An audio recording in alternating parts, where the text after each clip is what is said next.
Hey everybody, Scott Holden here, and before we start the show, I just want to take a minute and tell you where you can find us out on the interwebs. The best place to find us? bonecrushingjuggernaut.com. That's right, bonecrushingjuggernaut.com. And if you don't feel like typing, hey, save yourself some letters. BCJ607.com will take you there. There, you can find links to subscribe to us on iTunes, on Stitcher. You can find links to our Twitter feed, where we are on Facebook, Tumblr, YouTube, all that good stuff. So please, just head on over to bonecrushingjuggernaut.com for all your bone-crushing juggernaut needs. And I hope you enjoy the show. Disclaimer. The show you're about to experience is for entertainment purposes only. The hosts use adult language in conversation, just like most of everyday life. If you are too uptight, this might not be for you. Prepare to be crushed! I was a really good student at the best school. I'm not like a smart guy, okay? I moved on her, actually. I did try and she was married. Grab him by the pussy.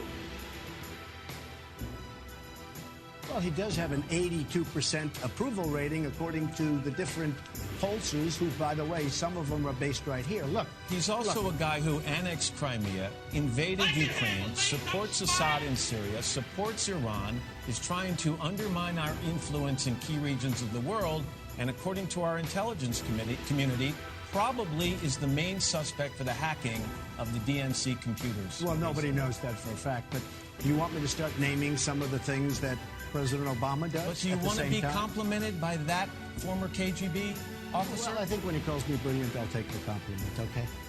As far as Putin is concerned, I think Putin's been a very strong leader for Russia, but he's been a lot stronger than our leader, that I can tell you. I mean, for Russia. I don't know what I said. I don't remember. He's going like, I don't remember. Oh, maybe that's what I said. I don't think anybody knows it was Russia that broke into the DNC. I mean, it could be Russia, but it could also be China. It could also be lots of other people. It also could be somebody sitting on their bed that weighs 400 pounds. Crushing Juggernaut. Everything wrong with podcasting.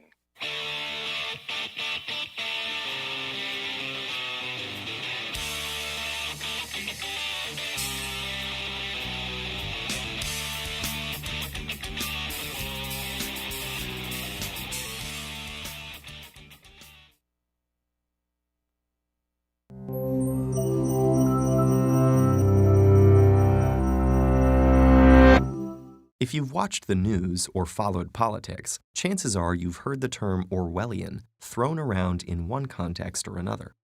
But have you ever stopped to think about what it really means or why it's used so often? The term was named after British author Eric Blair, known by his pen name George Orwell.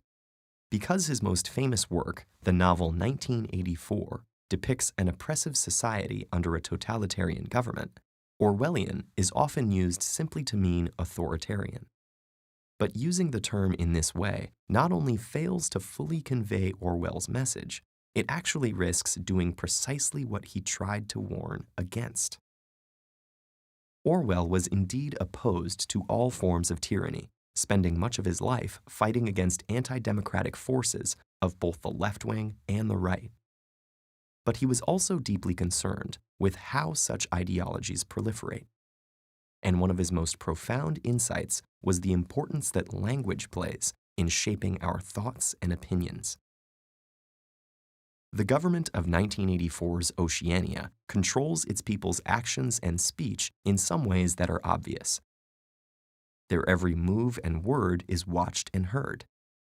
And the threat of what happens to those who step out of line is always looming overhead. Other forms of control are not so obvious. The population is inundated with a constant barrage of propaganda, made up of historical facts and statistics manufactured in the Ministry of Truth. The Ministry of Peace is the military. Labor camps are called joy camps. Political prisoners are detained and tortured in the Ministry of Love. This deliberate irony is an example of doublespeak, when words are used not to convey meaning, but to undermine it. corrupting the very ideas they refer to. The regime's control of language goes even further, eliminating words from the English language to create the official dialect of Newspeak, a crudely limited collection of acronyms and simple concrete nouns, lacking any words complex enough to encourage nuanced or critical thought. This has an effect on the psyche Orwell calls doublethink, a hypnotic state of cognitive dissonance in which one is compelled to disregard their own perception in place of the officially dictated version of events, leaving the individual completely dependent on the state's definition of reality itself. The result is a world in which even the privacy of one's own thought process is violated, where one may be found guilty of thought crime by talking in their sleep. And keeping a diary or having a love affair equals a subversive act of rebellion. This might sound like something that can only happen in totalitarian regimes. But Orwell was warning us about the potential for this occurring even in democratic societies. And this is why authoritarian alone does not Orwellian make. In his essay Politics and the English Language, he described techniques like using pretentious words to project authority, or making atrocities sound acceptable by burying them in euphemisms and convoluted sentence structures. But even more mundane abuses of language can affect the way we think about things. The words you see and hear in everyday advertising have been crafted to appeal to you and affect your behavior, as have the sound bites and talking points of political campaigns, which rarely present the most nuanced perspective on the issues. And the way that we use ready-made phrases and responses, gleaned from media reports or copied from the internet, makes it easy to get away with not thinking too deeply or questioning your assumptions. So the next time you hear someone use the word Orwellian, pay close attention. If they're talking about the deceptive and manipulative use of language, they're on the right track. If they're talking about mass surveillance and intrusive government, they're describing something authoritarian, but not necessarily Orwellian. And if they use it as an all-purpose word for any ideas they dislike, it's possible their statements are more Orwellian than whatever it is they're criticizing. Words have the power to shape thought. Language is the currency of politics, forming the basis of society from the most common everyday interactions to the highest ideals. Orwell urged us to protect our language because ultimately, our ability to think and communicate clearly is what stands between us and a world where war is peace and freedom is slavery.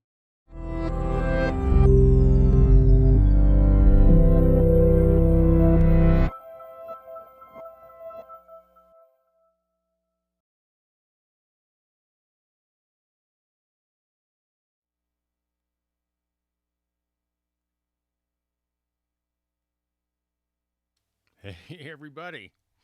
So I wanted to take a moment and give you all a little education there. I want to thank TED Talks and Ed for that video that they have out there on the YouTubes. Rather than me having to explain everything and reinvent the wheel about what Orwellian is, I figured I'd open with that video. And welcome. It's a new week. It's a new day. Bone Crushing Juggernaut. This is episode, I think, 607. Although, let's face it, the numbers are sort of arbitrary at this point. We're calling it hashtag President Retard, which is a hashtag like on Friday. You know, it just works for me. I'm sorry. Some people have problems with it. I saw some criticisms that, I'm a terrible speller and I'm no better than Donald Trump. And make no mistake, I admit that completely. I'm a horrible speller. I have various ADD afflictions I've never been good writing mechanically. But unlike Donald Trump, I can put a sentence together. I can make a point, and I can express myself. That is why I base my assessment that he is an idiot, he's stupid, he's retarded, he's a moron, I don't know, whatever word you want to use. And I know it's politically incorrect to use the word retard, but I'm taking it back just for Trump. All right, so there you go. I've explained all that, and apologies, but the PC police have been notified, and let's face it, Trump and his people to complain about, political correctness of any kind, or that their guy is now being, lambasted as the moron he is? Well, what can you do? And so let's talk about this first week. Because on Friday, I put out essentially a short video that said, action, action, action. And for weeks, I've been saying that it is very clear the Trump administration is going after the First Amendment. And it really makes the most sense because what I believe to be true, that Trump is actually, in fact, a Russian agent, he has some sort of, I believe that he and his campaign conspired together, that Russian resources delivered this election to Trump. It was utterly corrupt. I believe the boxes were hacked, despite what people claim. And here's why I can say that. No one has investigated and proven anything. The CIA has just said that. But let's face it. The CIA may be protecting our best interests from ourselves. They may think that that's dangerous information for us to know, or frightening, or it will make us question the validity of all our political systems, so on and so forth. But with no investigation, no hope. Let's see what else is going on. Just some things. I'm going to get some random stuff at first.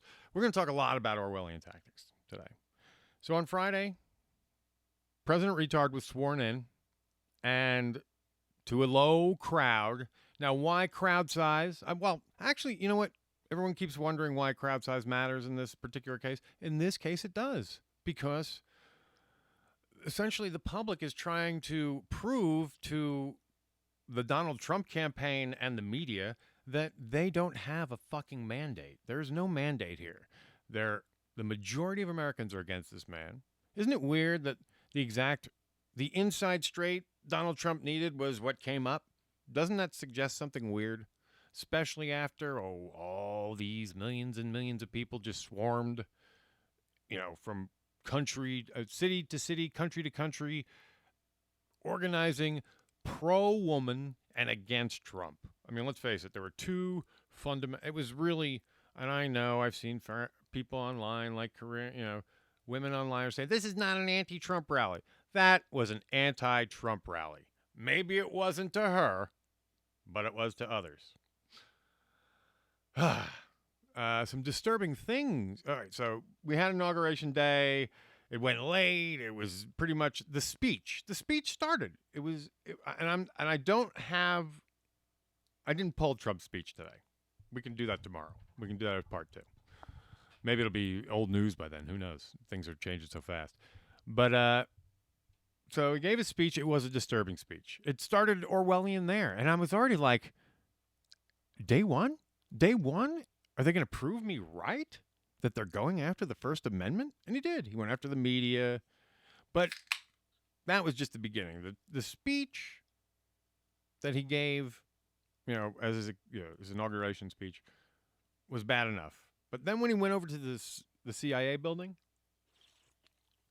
pardon me, and he gave a speech. Now, I don't know how many people know this, if you follow the news. The wall that he's standing in front of has, stars on it. And each star represents an anonymous intelligence agent who's been killed in the line of duty. Essentially a spy who got killed protecting America. And he stood up in front of that wall and self-aggrandized and lied. I mean, he said things like, I didn't have a beef. The media created his beef with the intelligence community? Okay. I really strongly believe, and now rumors are coming out to confirm, that if you want to pick someone who is the most responsible for the big first step fuck up that President Retard did right out the gate, I'll lay 100 to 1. It's Steve Bannon. Because this just smacks of an idiot. He thought he understood what power was. But he didn't realize that power is the people in the street. regardless if you have an electronic device, you can't, or at least not day one, and at least not in America, try and totally bamboozle the American public.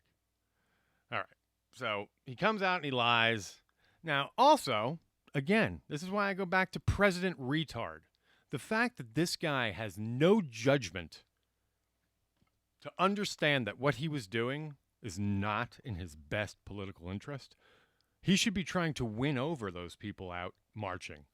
He shouldn't be trying to piss them off to solidify what amounts to what? Roughly 25, 24% of the population that might have voted for him. We don't really know.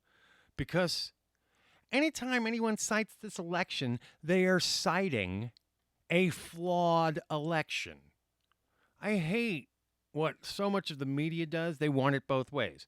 Whenever they want to justify something, they keep going back and say, and he was a fairly elected president, as if they're reading from Trump's talking notes. But then they have to double speak about how the campaign, the election was fixed by the Russians. And then they say, we don't know to how much influence. We do know to how much influence. He won exactly the way he needed to when no polls said he would. How fucking stupid do you have to be to not question that? Anyway, everybody hates this guy. Look at the fucking streets. We are not happy. All right, so then what does the administration do? The reason I played this whole big Orwellian thing, and quickly recap. Orwellian is a type of authoritarian system that employs certain techniques, certain ways to try and manipulate and control the people. Double speak is one thing. What do they call it? Double think is another thing. There's various techniques that Orwell discussed in that video we opened with. So with that, I'm going to play what was our first, when I saw this, I was like, okay, the inauguration was yesterday. Trump gave a scary speech. Then he went to the CIA and lied, just outright lied. Oh, some more. So, I'm getting confirmed here. Then the next day, you had this huge rally, and Trump sends out his press guy to give his this will be the first official statement from the Donald Trump administration to the press, and it's straight out of Orwell. Well, I have the video, but we're going to listen to it because we can't do both at the same time. I want to hear this shit too, is what I'm saying. So this is Press Secretary Sean Spicer, total a-hole, coming out and threatening the American people and telling us all that what we see with our own eyes is a fucking lie. What we've seen with our eyes is not true. And what in fact the Trump administration says is true in a world of double speak and double think. Good evening. Thank you guys for coming. I know I'll pause at various points. points. Official press briefing is going to be on Monday, but I wanted to give you a few updates on the president. Then this is the first official press briefing. The first official one was Monday, but the fact that they did this one made this one the first official one because it is official. There's a big White House seal in front of them. There's press reporters, and there's this idiot press secretary up there about to go up and lie for money. I think I'd like to discuss a little bit of the coverage of the past 24 hours. Oh, I'm sure you would, douchebag. Yesterday, at a time when our nation and the world was watching the peaceful transition of power. I would like to remark that, no, a lot of people weren't because a lot of people boycotted watching to keep the ratings down. Why did we do that? We did it on purpose, dude. We're sending you messages. That's why these figures do matter. That's why you're scared of them. Because we're using them against you. That's why this has become a political football. That's why it's so important to Trump to try and disprove reality. That he is the most unpopular president that has ever assumed the office. And we're gunning for impeachment, dude. If they keep up like this, I give it 6 months and he'll be out. Because we won't be able to take it. This is just crazy shit. All right, here we go. Back to doublespeak. And as the president said, the transition and the balance of power from Washington to the citizens of the United States. Some members of the media were engaged in deliberately false reporting. For all the talk about the... Okay. The media is covered under the First Amendment of the Constitution. We have freedom of the press. This is all about weakening the First Amendment. If you can weaken the First Amendment, then you can start prosecuting people for what they say. You can lock them up. You can take people, dissidents, or just essentially people who disagree with you, and use power to silence them. So this is phase one of an Orwellian attack on our First Amendment by just getting up and lying, telling everybody that the free press, whose job it is to tell truth to power. That's why people go to the liberal media. You want a liberal media, ass wipes. You know what you get when you have a conservative media? Propaganda. State propaganda. Corporate propaganda. Oligarchy propaganda. Anyway, so yes, you want a free press. That's the wonderful thing. That's the best thing about this country is the First fucking Amendment. That we can tell our government, fuck you. You can hold your finger up to the government and they can't arrest you because the government knows you have the right to express your opinion. As long as you're not threatening violence or that kind of shit.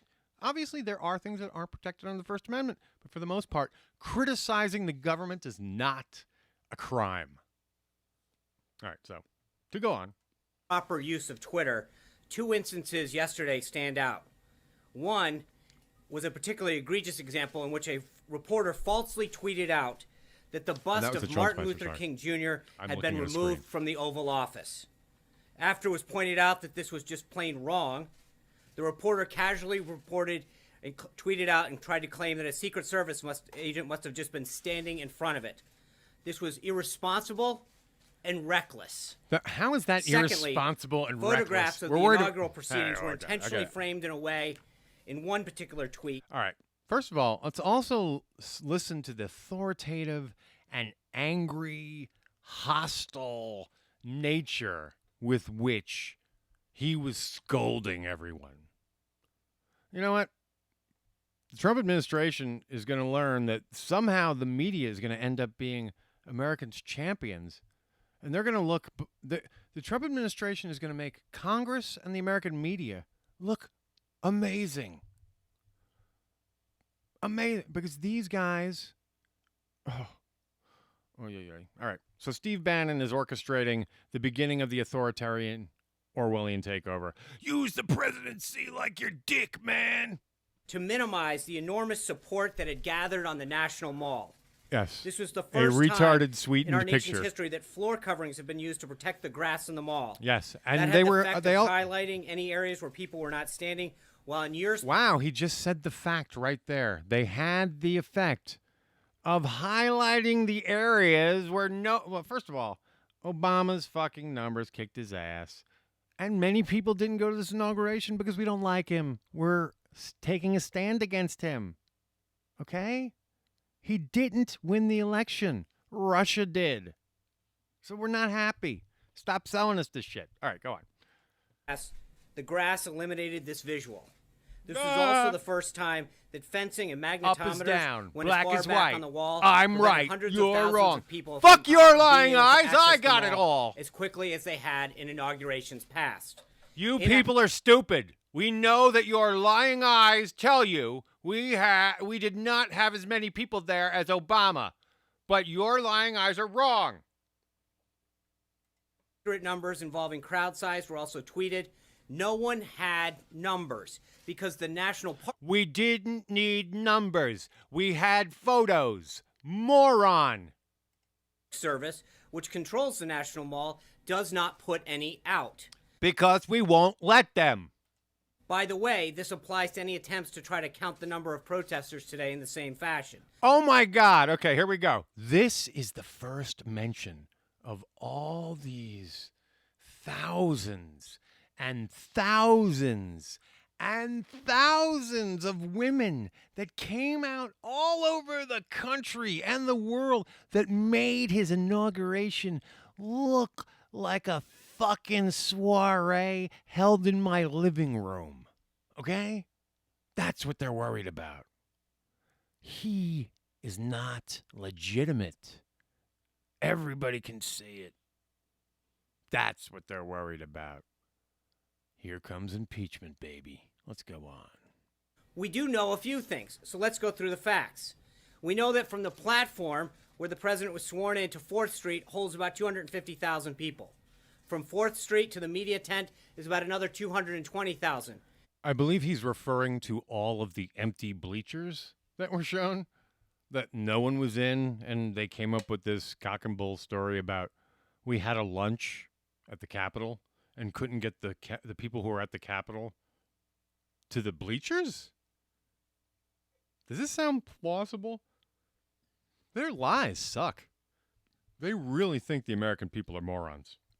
From the media tent to the Washington Monument, another 250,000 people.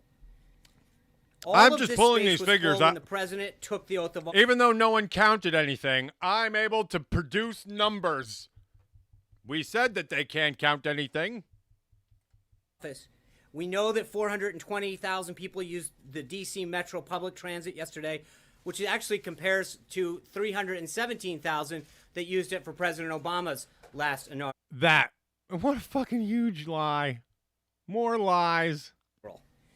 What was this about? My election, my inaugural. My inaugural's bigger than the black guys. This is what I want to have, a bigger inaugural than the black. Largest audience to ever witness an inauguration, period. All right. Period? You're a fucking idiot. Okay? How about exclamation part? How about this? Asshole exclamation point. Is that better? Because that's you. Sean Spicer, I'm calling for your resignation. You openly, outright lied to the American public as the press secretary. You deliberately stated falsehoods in an attempt to change the public record of what occurred over this past weekend. Steve Bannon and his fascist brigade is trying to use Trump like a fucking idiot Hitler. And they're winning. They obviously won the first day and a half, first 2 days of this fucking campaign. Or not campaign, of the presidency. The first 100 days are going to be a nightmare as long as Steve Bannon's around. And it'll be great because we can get rid of Trump soon. 6 months if this keeps up. 6 months. No one's going to put up with this shit much longer. We can't put up with it after 3 days. Person and around the globe. Even the New York Times printed a photograph showing that a misrepresentation of the crowd in the original tweet in their paper, which showed the full extent of the support, depth, and crowd and intensity that existed. God. These attempts to lessen the enthusiasm of the inauguration. All right, I'm going to lower him and talk over him so we can get to the end where he crescendos. As you know, the president was at the Central Intelligence Agency today and here we go. greeted by a raucous overflow crowd of some 400-plus CIA employees. All right, let's talk about this. This raucous cheering at the CIA press was just like the more recent press release. Trump he brings his staff and all that. They're instructed to act as an audience. They stand in the side wings, particularly at the CIA. None of the actual CIA agents who were at the briefing in the seats clapped. All the claps came from the wings in the back, and they were all cued by, Trump's people. The only thing I think that they did not cue, but the CIA people in fact laughed at, was when Trump said this beautiful line. He always says, "I'm like a really smart person." So this was Trump at CIA headquarters this week. I can handle things. I'm smart. Not like everybody says. Like dumb, I'm smart, and I want respect. So that was Trump to the CIA. And they all laughed at him. But anyway, so again, stagecraft, falsehoods, a false impression that people are cheering him. It's all bullshit. It's all smoke and mirrors, Orwellian crap. And oh my God, we're getting frightened here. Go on. There were over 1,000 requests to attend, prompting the president to note that he'll have to come And back. what to greet scares the me rest. is like, The I remember before the election, I had a discussion with my father-in-law, who came at me with like Breitbart stuff from about Clinton's background. I just like to say, what morons! If you were reading Breitbart, you want to be a fucking prejudiced asshole. You just want to be. Moving on. Ecstatic that he's the new commander-in-chief, and he delivered them a powerful and important message. He told them he has their back, and they were grateful for that. They gave him a 5-minute standing ovation at the end. Yes, because apparently Trump is multiple personalities. Everybody here says this. Oh, he's so nice when you meet him in person. Who isn't? Everyone's going to be civil and nice in a civil setting. That's not what I'm worried about. I'm worried about the other shit. I'm worried about what he says when he's talking policy. And that's what's frightening.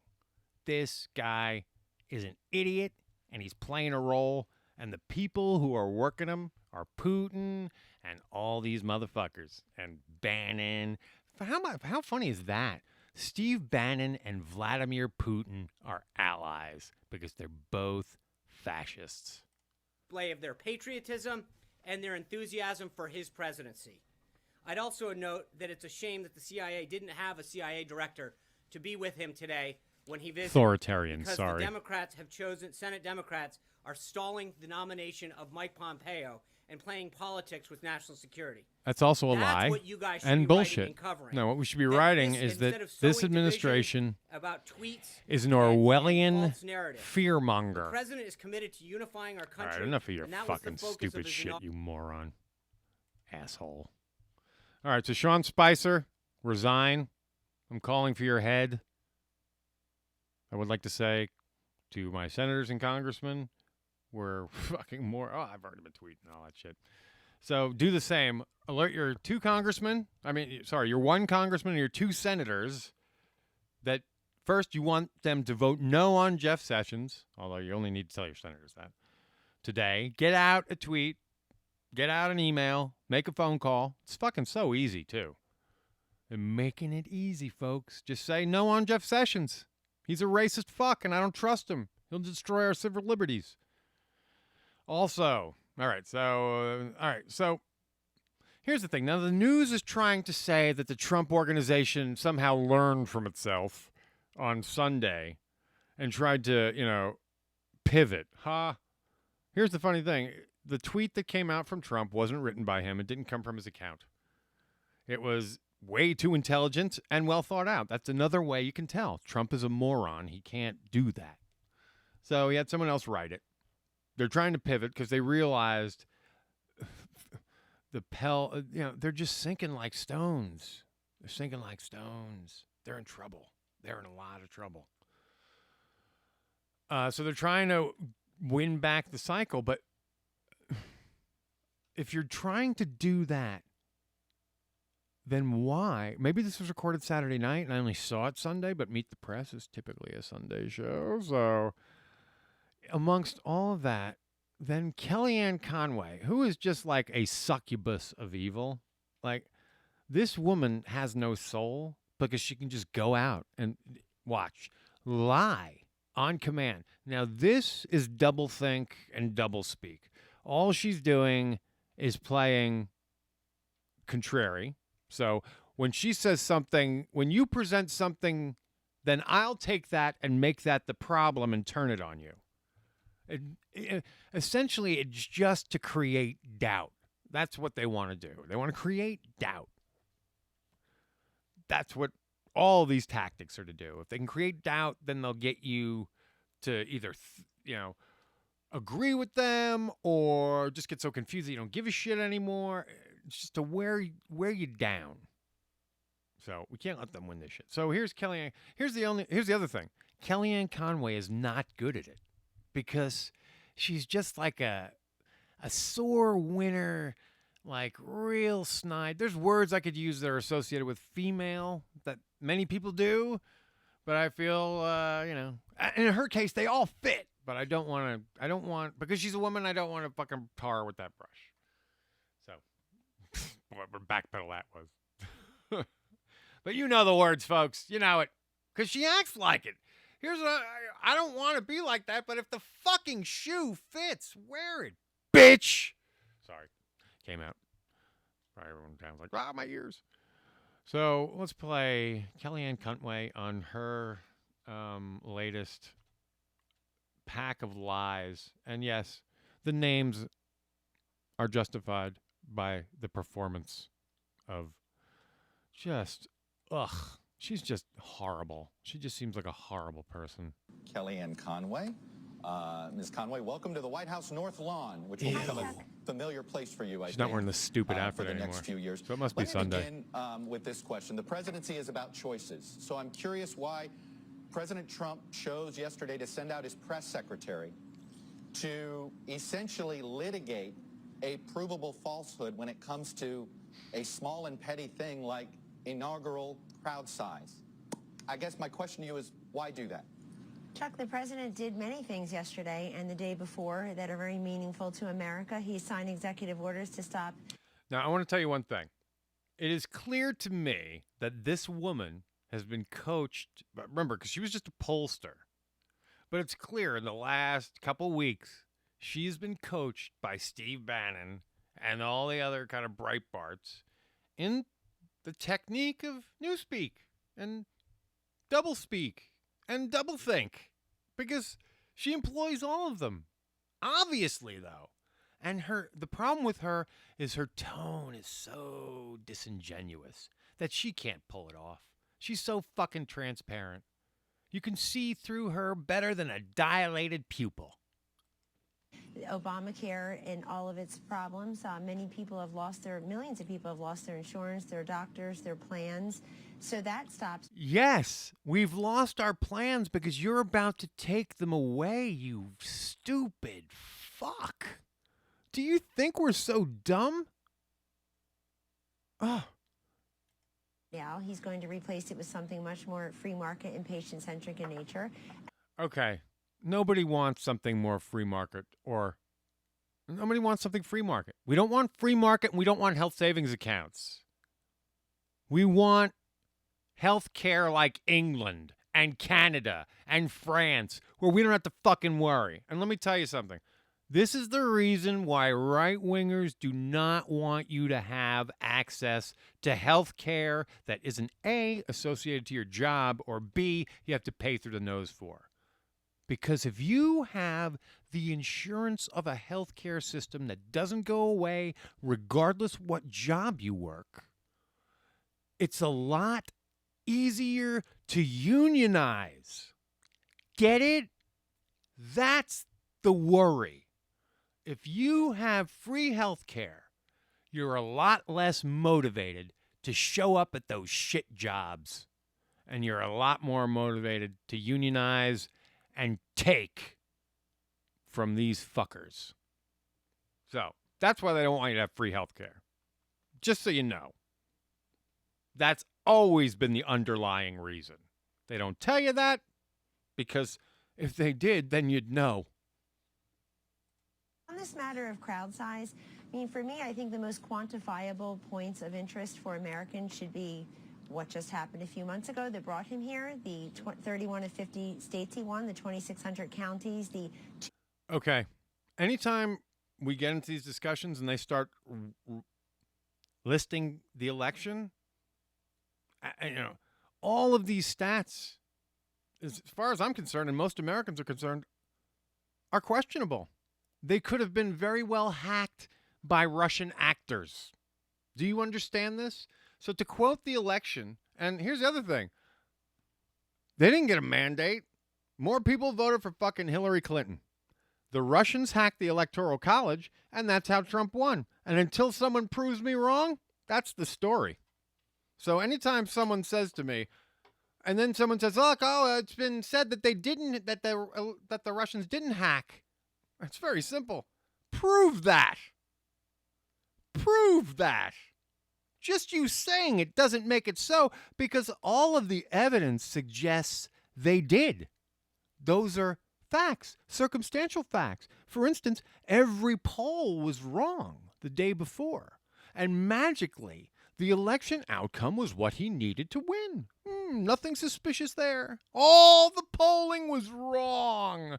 And all the American people who were so fucking shocked that he won were wrong.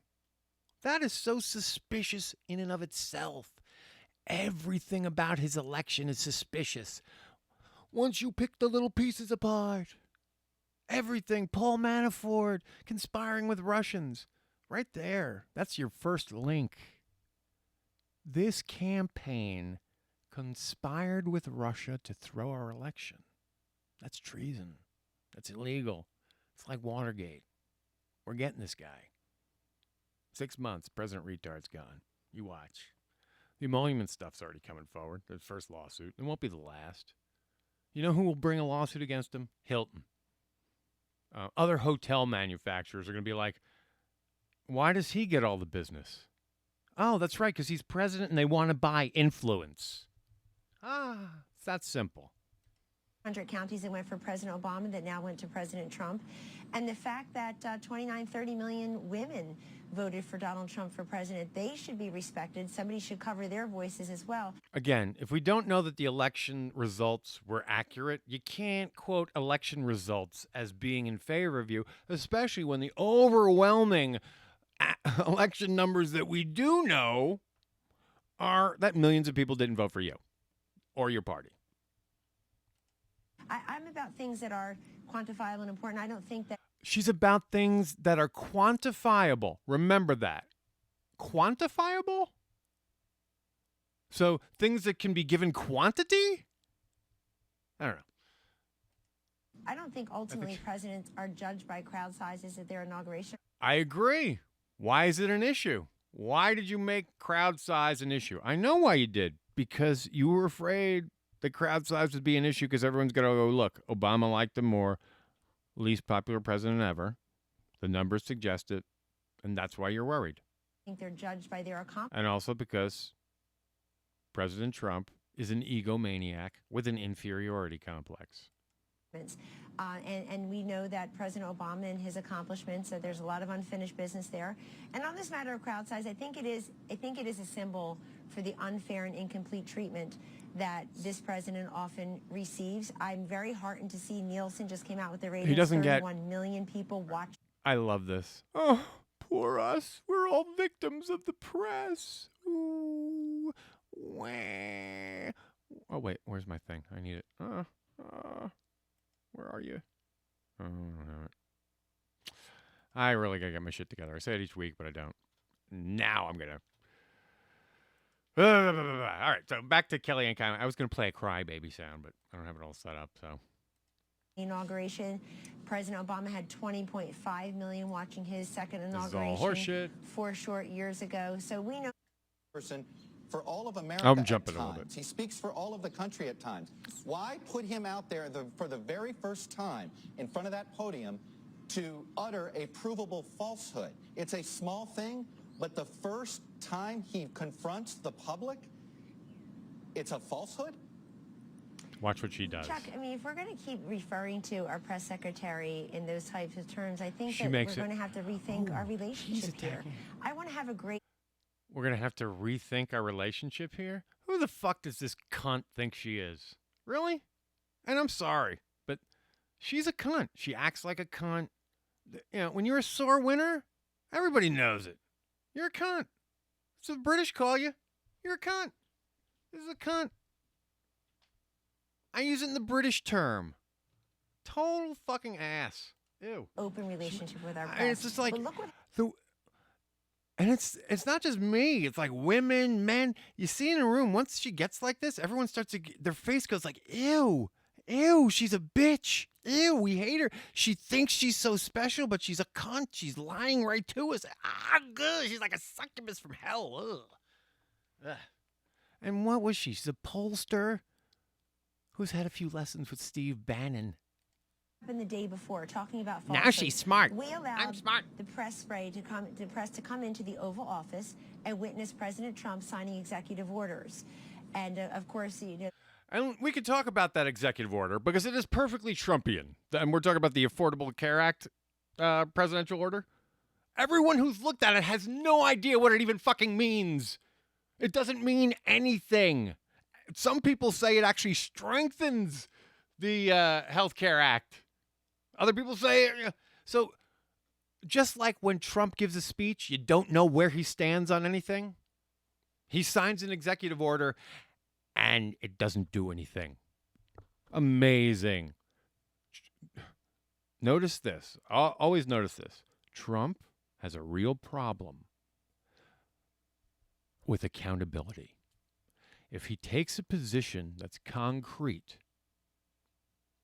he fears accountability because accountability leads to the problem that eventually he may be wrong. Because once you picked a side, now you're accountable. Trump hates that. He's so afraid of accountability. If you watch his whole dance with words, it's always about, because he's so afraid of being wrong and being proven wrong.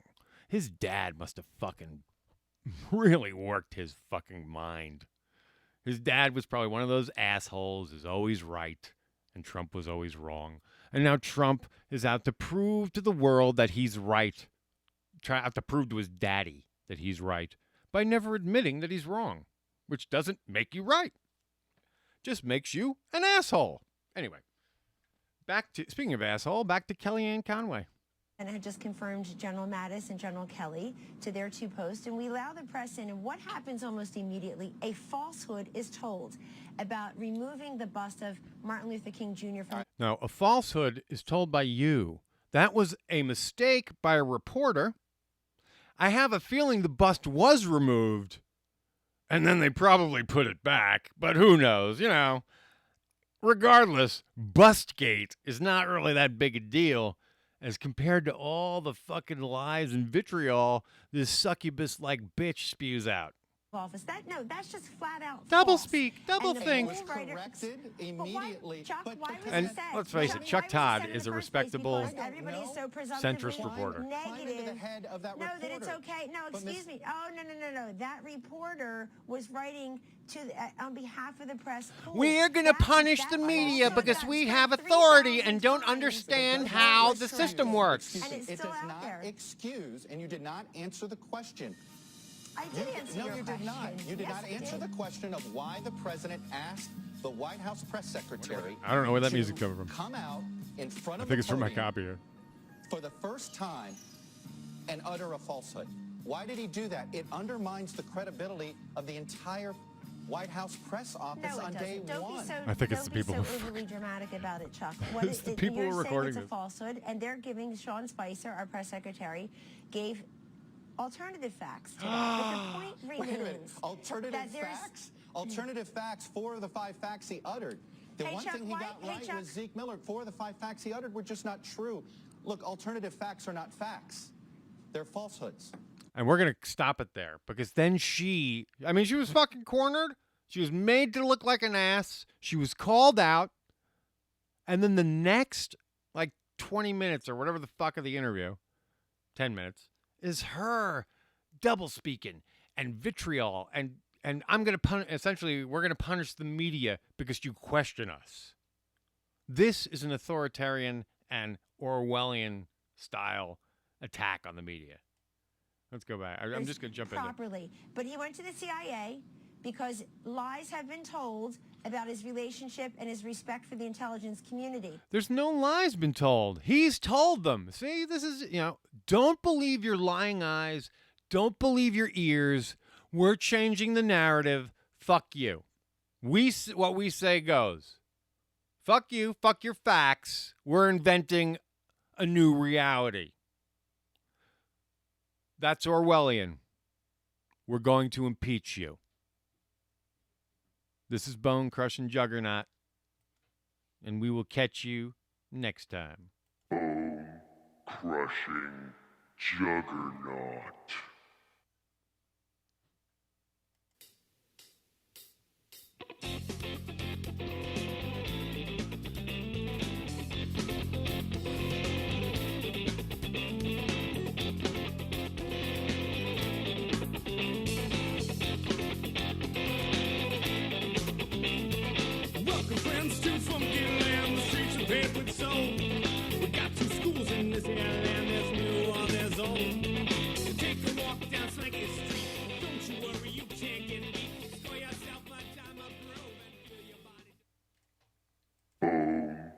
crushing Juggernaut.